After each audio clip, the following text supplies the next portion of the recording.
नाज़रीन, सॼी सिंध जियां सेवण में भी करबला के शहीदन के भेटा पेश करण लाइ मजलिसूं मुनक़िद करे मातमी जुलूस बरामद किया विया। उन ही हवाले से वीडियो लिंक ते मौजूद है गुलशेर बलोच। जी गुलशेर।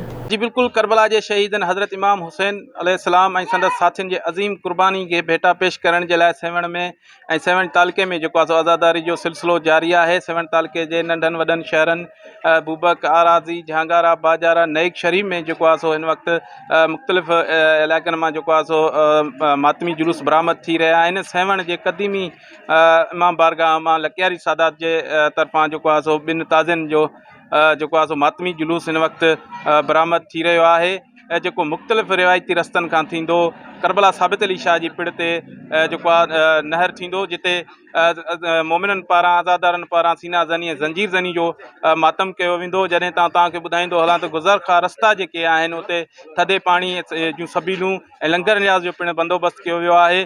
जॾहिं तव्हां सिक्योरिटी जे हवाले सां तव्हांखे ॿुधाईंदो हलां त सिक्योरिटी जा इंतज़ाम इंतिहाई सख़्तु कया विया आहिनि। दाख़िली ख़ारिजी रस्तनि ते जेको आहे सो पुलिस ऐं रेंजर्स जेका आहे सा नफ़री मुक़ररु करे सख़्तु तलाशी खां पोइ जेको आहे सो मोमिननि ऐं अज़ादारनि खे जेको आहे सो जुलूस में शामिलु थियणु ॾिनो पियो वञे। जॾहिं तव्हांखे हिन वक़्तु ॿुधायां त सेवण जो जेको मरकज़ी मातमी जुलूस आहे उहो हिन वक़्तु पंहिंजी मंज़िल ॾांहुं रवां दवा आहे।